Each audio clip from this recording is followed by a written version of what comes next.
कृष्ण शरणम मम। स्वरूप सेवा करते करते हृदय पिघले, आंखें गीली हो, आनंद हो और हृदय में सात्विक भाव जागे तो मानो की सेवा सफल हुई।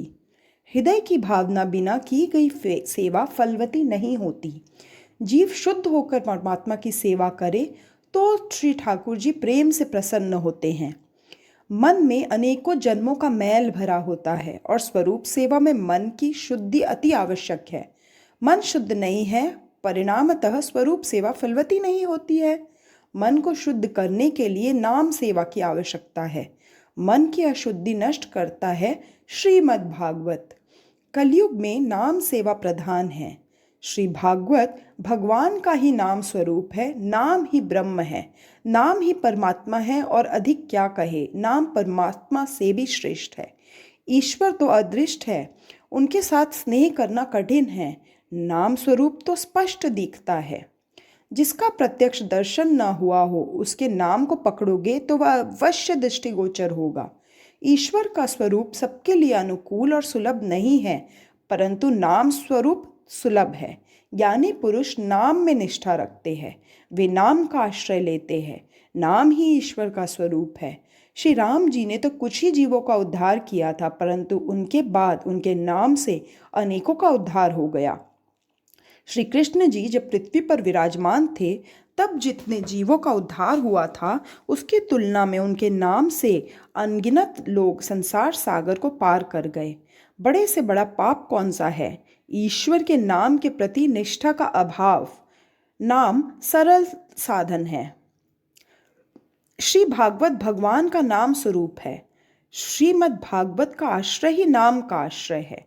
जो भागवत का आश्रय लेता है वह भगवान बनता है। आत्मदेव श्री भागवत का आश्रय लेकर दशम स्कंद का पाठ करता था। केवल दशम स्कंद के पाठ से ही उसे मुक्ति मिली थी। यदि संस्कृत का ज्ञान हो तो प्रतिदिन दशम स्कंद, विष्णु सहस्त्रनाम और शिव महिम्न स्तोत्र का पाठ करो। पाठ अर्थ के ज्ञान के साथ करो।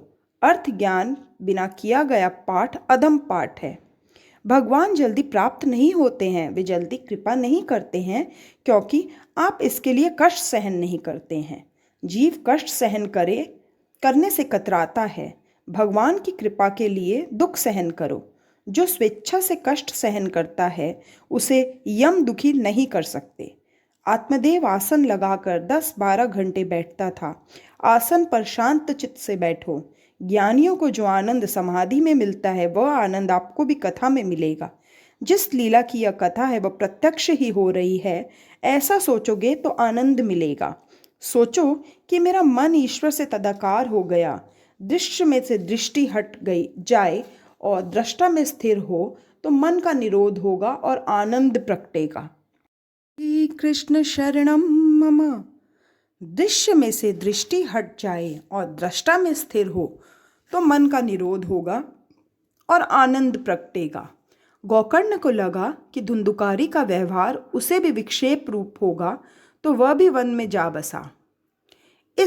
इधर धुंधुकारी वैश्याओं को प्रसन्न रखने के लिए चोरी करने लगा। सूत जी सावधान करते हैं, जीव प्रत्येक इंद्रियों का स्वामी है, परंतु इंद्रियां जीव पर प्रभुत्व जमा ले और मनुष्य इंद्रियों के अधीन हो जाए तो जीवन कलुषित हो जाता है। मन ईश्वर के साथ मैत्री करे तभी सुखी होता है। ईश्वर से अलग होने पर वह दुखी होता है। जीव मात्र मन सुखा है। धुंधुकारी अनिष्ट मार्गों से अर्थोपार्जन कर रहा है। वह राजा के महल में चोरी करने गया, अलंकार आदि चुरा लाया और वेश्याओं को दिया। वेश्याएं सोचती हैं कि यदि यह जीवित रहेगा तो हम किसी भी दिन पकड़ी जाएंगी। ऐसे होने पर राजा हमारा सारा धन छीन लेंगे और शायद और भी दंड भुगतना पड़ेगा। सो इस धुंधुकारी को हम मार ही डालें तो अच्छा रहेगा। ऐसे सोचकर उन्होंने धुंधुकारी को रस्सी से बांधा और उसके गले में फांसी का फंदा डाला। फिर भी धुंधुकारी मरता नहीं है। अति पापी की मृत्यु भी जल्दी नहीं होती। वेश्याओं ने जलते हुए अंगारे धुंधुकारी के मुख में भर दिए और मार भी डाला। 5 इंद्रियां ही अंतकाल में जीव को मारती हैं, कष्ट देती हैं और उस समय जीव तड़पता है, छटपटाता है और उसके बाद वेश्याओं ने धुंधुकारी के शरीर को पृथ्वी में गाड़ दिया। उसके शरीर का अग्नि संस्कार भी वेश्याओं ने नहीं किया। जिसके चरित्र को देखने मात्र ही से घृणा हो जाए, वह ही है धुंधुकारी। धुंधुकारी अपने कुकर्मों के कारण भयंकर प्रेत बना है। पापी ही प्रेत बन जाता है। पापी तो यमपुरी में भी नहीं जा सकता, वह तो प्रेत ही होता है। गोकर्ण ने धुंधुकारी की मृत्यु का समाचार सुना। वह गया जी गया और उसने वहाँ धुंधुकारी का श्राद्ध क्रिया की। गया श्राद्ध श्रेष्ठ है। वहाँ श्री विष्णुपाद है। इसकी कथा इस प्रकार है। गयासुर नाम का एक राक्षस था कि जिसने तप करके ब्रह्मा जी को प्रसन्न किया। ब्रह्मा जी ने वर मांगने को कहा। तब उसने ब्रह्मा जी को कहा कि आप क्या वरदान मुझे देंगे? आपको कुछ मांगना हो तो मुझसे मांगिए। उसकी तपश्चर्या से देवता भी भयभीत हो गए कि यह असुर कैसे मरेगा। ब्रह्मा जी ने सोचा कि इसके शरीर पर दीर्घ काल तक यज्ञ कराने पर ही वह मरेगा। अतः ब्रह्मा जी ने यज्ञ के लिए उससे शरीर ही मांगा। यज्ञ कुंड उसकी छाती पर बनाया गया। 100 वर्ष तक यज्ञ चलता रहा, फिर भी गयासुर नहीं मरा। यज्ञ की पूर्णाहुति होने पर वह उठने लगा। ब्रह्मा जी चिंतातुर हुए। ब्रह्मा जी भयभीत भी हुए। उन्होंने भगवान का स्मरण किया। उन्होंने श्री नारायण का ध्यान किया। श्री कृष्ण शरणम मम। नारायण भगवान प्रकट हुए और गयासुर की छाती पर दोनों चरण रखे। गयासुर ने मरते समय भगवान से वर मांगा कि इस गया तीर्थ में जो कोई श्राद्ध करे उसके पितृगण सद्गति प्राप्त करे। भगवान ने उसे वर दिया कि जो तेरे शरीर पर पिंडदान करेगा उसके पितरों की मुक्ति होगी। भगवान ने गयासुर को भी मुक्ति दी। भगवान के वरदान के कारण गया जी में पितृ श्राद्ध करने वाले के पितरों की मुक्ति होती है। गोकर्ण बाद में अपने घर को लौटा। रात में उसने किसी के रोने की आवाज़ सुनी। मनुष्य पाप करता हुआ तो हंसता है, पर पाप का दंड जब भुगतना पड़ता है तब वह रोता है। एक ही माता पिता के पुत्र होने पर भी गोकर्ण देव बना और धुंधुकारी प्रेत। देव होना या प्रेत होना तुम्हारे अपने हाथों में है। गोकर्ण ने पूछा कि तू कौन है? तेरी ऐसी दशा क्यों हुई? तू भूत है, पिशाच है या राक्षस? प्रेत ने कहा, मैं तुम्हारा भाई धुंधुकारी हूँ। बहुत पाप करने के कारण मेरी यह हालत हुई है। मुझे प्रेत योनि मिली है। गोकर्ण ने पूछा कि तेरे लिए मैंने गया में पिंडदान किया, फिर भी तू प्रेत योनि से मुक्त क्यों न हुआ? प्रेत ने कहा, गया श्राद्ध शते नापि मुक्तिर्मय न भविष्यति। चाहे कितने भी गया श्राद्ध करो, फिर भी मुझे मुक्ति नहीं मिलेगी। केवल श्राद्ध मात्र उद्धार नहीं कर सकता। गोकर्ण ने पूछा, तुझे सद्गति कैसे मिलेगी, क्या करूं? फिर सोचकर कहता है कि मैं कल सूर्य नारायण से पूछूंगा। दूसरे दिन गोकर्ण ने सूर्य नारायण को अर्घ दिया और उनसे कहा, महाराज जरा रुकिए। सूर्य नारायण रुक गए। ये त्रिकाल संध्या का फल है। ब्राह्मण को चाहिए कि वह त्रिकाल संध्या कभी न चूके। त्रिकाल संध्या करने वाला न तो कभी मूर्ख रहता है और न तो कभी दरिद्र। सूर्य नारायण से ने पूछा, क्या काम है मेरा? गोकर्ण ने कहा कि मेरे भाई के उद्धार का कोई उपाय बताइए। सूर्य नारायण ने कहा, अपने भाई को सद्गति दिलाने की इच्छा हो तो भागवत की विधि पूर्वक कथा कर।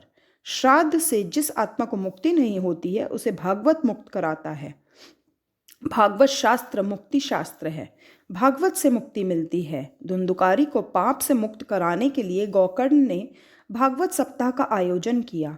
धुंधुकारी वहां आया, किंतु उसे बैठने के लिए जगह न मिली तो 7 गांठ वाले बांस में वह प्रविष्ट हुआ। रोज एक के बाद एक गांठ टूटती गई। 7वें दिन परीक्षित मोक्ष की कथा हुई। बांस में से दिव्य पुरुष बाहर निकला। गोकर्ण को प्रणाम करके वह बोला, भाई प्रेत योनि से तूने मुझे मुक्त किया। धन्य है भागवत कथा। जड़ बांस की गांठ टूटती है तो फिर चेतन की क्यों न टूटे। विवाह में 2 व्यक्तियों के दामन बांधे जाते हैं। पति पत्नी का स्नेह ही ग्रंथि है। इस ग्रंथि का छूटना कठिन है। परमात्मा की सेवा करने के लिए एक दूजे का साथ मिला है, ऐसा सोचे तो पति पत्नी सुखी हो सकते हैं। श्री कृष्ण शरणम मम। बांस में अर्थात वासनाओं में धुंधुकारी रहा था। बांस की 7 गांठ अर्थात वासनाओं की 7 गांठ। वासना ही पुनर्जन्म का कारण है, अतः वासना को नष्ट करो। वासना पर विजय पाना ही सुखी होने का उपाय है, मार्ग है। मनुष्य मोह को नहीं छोड़ सकता। वासना अर्थात आसक्ति 7 प्रकार की होती है। पहली, नारी की आसक्ति, पति पत्नी की आसक्ति। दूसरी, पुत्र की आसक्ति, पिता पुत्र की आसक्ति। तीसरी, व्यावसायिक आसक्ति। चौथी, द्रव्य की आसक्ति। पांचवी, कुटुंब की आसक्ति। छठी, घर बार की आसक्ति। सातवीं, गांव की आसक्ति। इन सभी आसक्तियों का त्याग करो। शास्त्र में काम, क्रोध, लोभ, मोह, मद, मत्सर और अविद्या के 7 गांठ कहा गया है। इनमें जीव बंधा हुआ है, जिसे मुक्त करने का प्रयत्न करना है। बांस वासना का रूप है। जीव वासनाओं में फंसा है। वासना से ही जीव में जीव भाव आया है। वह निष्काम से सकाम बना। वासनाओं की ग्रंथि जब तक न छूटे तब तक जीव भाव निर्मूल नहीं होता। श्री भागवत की कथा के श्रवण से वासना का हर एक ग्रंथि टूटती है। भागवत कथा से ये ग्रंथियां टूटती हैं। प्रभु से प्रेम बढ़े तो आसक्ति की ग्रंथियां टूटने लगे। श्री भगवान के नाम का जप करेंगे और वही एक सत्य है ऐसा मानकर उसका नित्य स्मरण करेंगे तो वासनाओं की ग्रंथियां छूट जाएंगी। एक गृहस्थ का नियम था और वह 12 वर्षों से कथा सुनता आया था। एक ब्राह्मण रोज कथा करने के लिए आता था। एक दिन सेठ के बाहर जाने का प्रसंग उपस्थित हुआ। कथा श्रवण का नियम को भंग कैसे किया जाए? उसने ब्राह्मण से कहा कि मैं कल कथा नहीं सुन सकूंगा, मेरे नियम का क्या होगा? ब्राह्मण ने कहा कि तुम्हारा पुत्र कथा सुनेगा तो चल जाएगा। गृहस्थ ने पूछा कि कथा सुनने से वह वीतरागी बन गया तो? ब्राह्मण ने कहा 12 वर्षों से तुम कथा सुनते आए हो, फिर भी तुम्हें वीतराग न हुआ तो फिर एक दिन की कथा से तुम्हारा पुत्र कैसे विरागी हो जाएगा? यजमान कहता है हम तो रोज कथा सुनते हैं किंतु मन की गांठ नहीं छोड़ते हैं। ऐसा मत करो, कथा सुनकर मन की गांठ छूटनी चाहिए।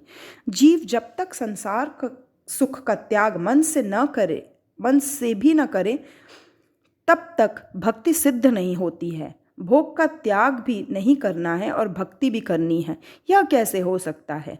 धीरे धीरे मन को, स्वभाव को सुधारना चाहिए। स्वभाव के सुधरने पर ही भक्ति सिद्ध होती है। ज्ञान और वैराग्य को पुष्ट करने के लिए ही यह भागवत कथा है। परमात्मा के चरणों में आश्रय लेकर ही महापापी धुंधुकारी देवता जैसा बना। धुंधुकारी कहता है कि इस कथा से ही मेरे जैसे पापी को भी परम गति प्राप्त हुई। धुंधुकारी को लेने के लिए पार्षद विमान लेकर आए। गोकर्ण ने पार्षदों से पूछा, केवल धुंधुकारी को लेने के लिए ही विमान क्यों लाए और किसी को लेने के लिए क्यों नहीं? श्री कृष्ण शरणम मम। पार्षद कहता है वह धुंधुकारी एक आसन पर बैठता था, अनशन करता था और रोज कथा का मनन करता था। प्रभु के चरणों में मन में निवास करना ही उपवास है। उपवास के समय कुछ भी खाने पर पूर्ण उपवास नहीं होता है। कथा सुनकर केवल धुंधुकारी को ही मृत्यु क्यों मिली? कथा धुंधुकारी की ही तरह सुननी चाहिए। उसने कथा का मनन और निधिध्यासन किया, उसे मुक्ति मिली। श्रवण, मनन और निधिध्यासन से ज्ञान दृढ़ होता है। अदृढ़ च हतं ज्ञानं प्रमादेन हतं श्रुतं संदिग्धो हि हतो मंत्रो व्यग्रचित्तो हतो जपः। बिना दृढ़ता का ज्ञान व्यर्थ है, उसी भांति लापरवाही से किया गया श्रवण भी व्यर्थ ही है। संदेह युक्त मंत्र व्यर्थ है। व्यग्र चित्त से किए गए जप का भी कोई फल नहीं मिलता। संदेह करने से, मंत्र और चित्त के इधर उधर भटकने से जप फलदायी नहीं होते। कथा में मन बिना बैठकर श्रवण करने से क्या लाभ? वह फलदायी नहीं होता। कथा सुनते समय तन, मन और घर की समानता भूल जानी चाहिए। देहात्मक विस्मृति से और तन्मयता से कथा सुननी चाहिए। मैं ईश्वर के साथ तन्मय होना चाहता हूँ, ऐसी भावना रखो। कथा सुनकर और मनन करके जीवन में उतारोगे तो कथा श्रवण सार्थक होगा।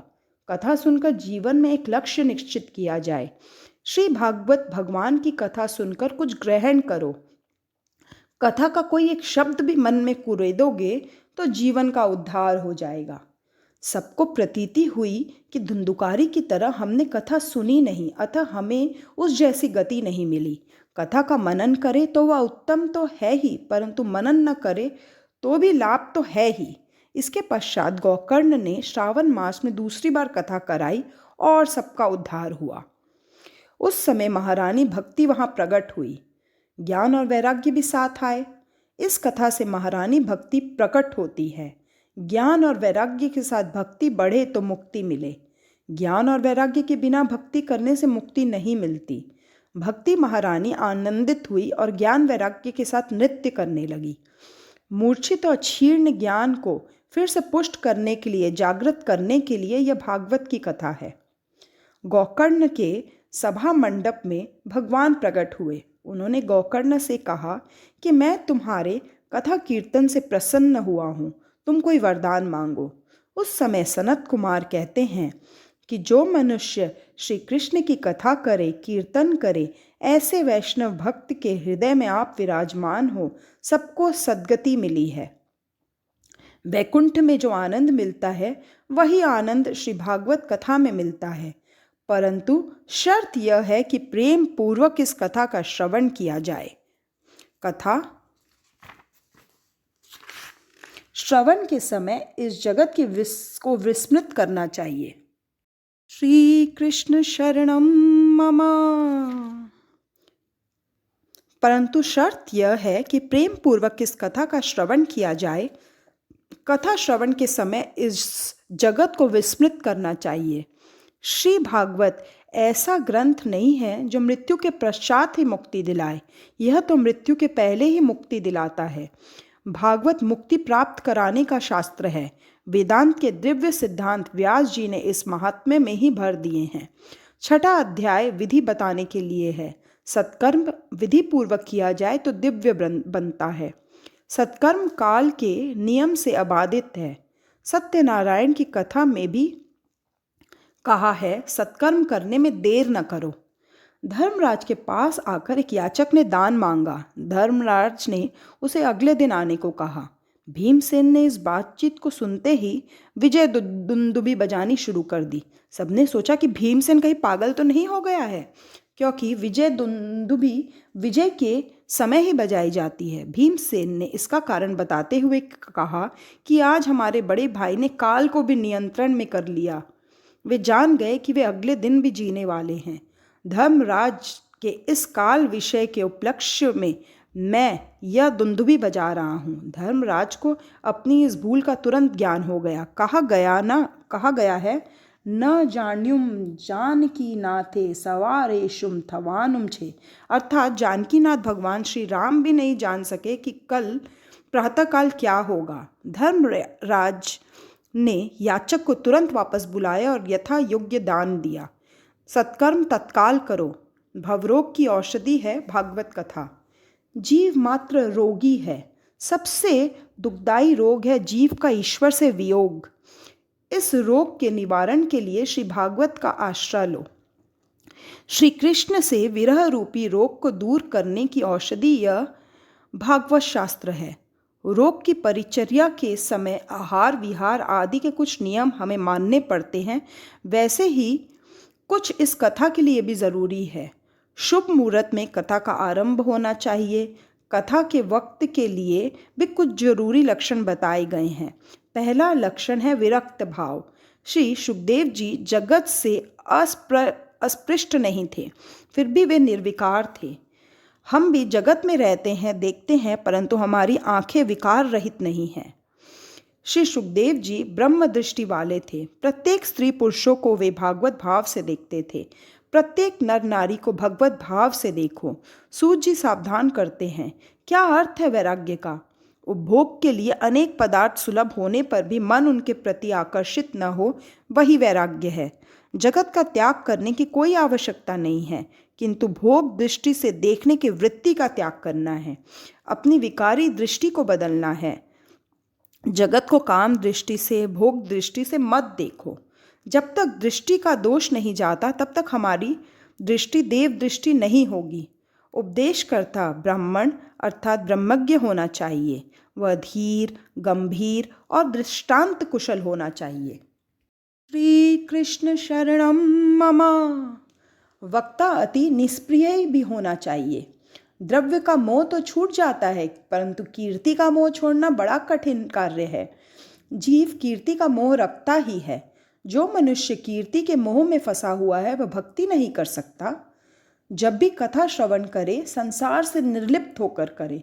कथा में बैठकर भी घर बार और धंधों की बात ही सोचते रहने से मन विकृत होता है।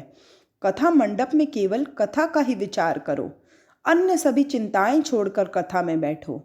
वक्ता और श्रोता को चाहिए कि वे आँख, मन, वाणी, कर्म और प्रत्येक इंद्रिय से भी ब्रह्मचर्य का पालन करें।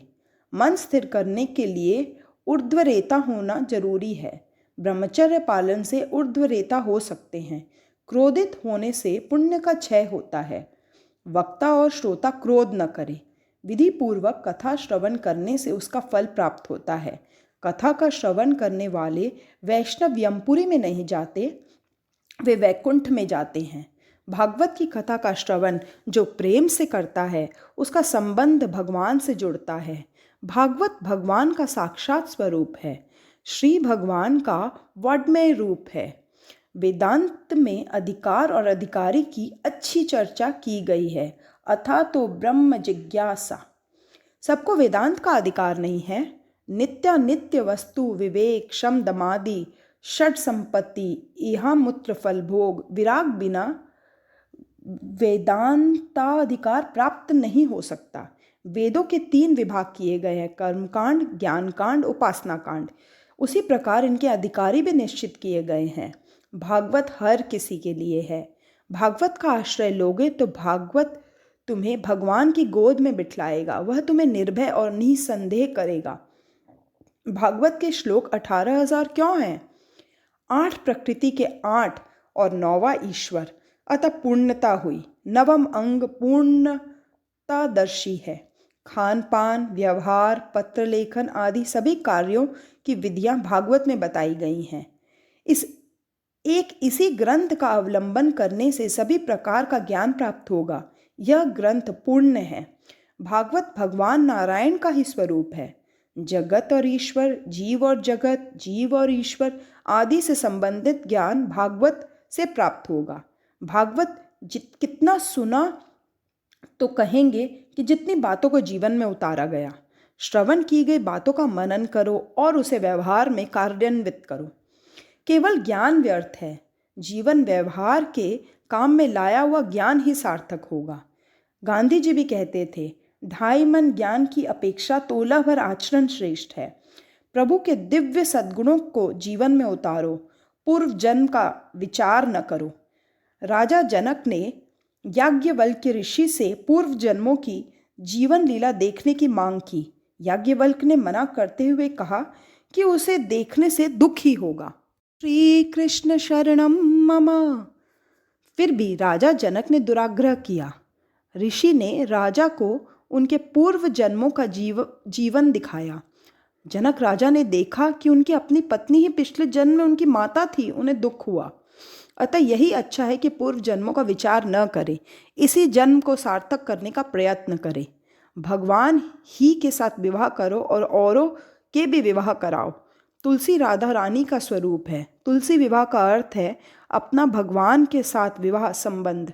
चातुर्मास में संयम और तप करने के पश्चात ही तुलसी विवाह हो सकता है। संयम का पालन करोगे, तप करोगे तो ईश्वर मिलेंगे। आत्मा को तो धर्म है प्रभु के सन्मुख जाना। हरे नमः, हरे नमः, हरे नमः। श्री कृष्ण शरणम मम। श्री कृष्ण शरणम मम। श्री कृष्ण शरणम मम। श्री कृष्ण शरणम मम।